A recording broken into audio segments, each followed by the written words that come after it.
மச்ச அவதாரம் திருமாலின் முதல் அவதாரமாகும்.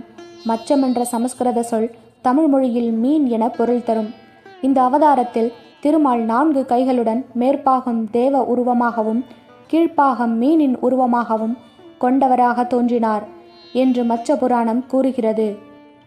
சோமகாசுரன் வேதங்களை திருடிச் சென்று கடலுக்கடியில் ஒளிந்து கொண்டபோது திருமால் பெரிய சுறா மீனாக உருவம் தாங்கி கடலுக்கடியில் சென்று அவனை சம்ஹாரம் செய்து வேதங்களை மீட்டு பிரம்மனிடம் தந்தார். பிறகு மீன் உருவத்துடன் கடலுக்கடியில் சென்று மகிழ்ச்சியில் கடலை கலக்கி விளையாடினார். இந்த செயலால் உலகம் துன்பமடைந்தது. அப்போது சிவபெருமான் பெரிய கொக்கு வடிவம் எடுத்து திருமாலுக்கு தன் தவறை உணர்த்தினார். ஞானத்தை இந்த உலகத்திற்கு அளித்த மச்ச அவதாரத்தை வணங்குவதன் மூலம் கேது பகவானின் அருளை பரிபூரணமாக பெறலாம்.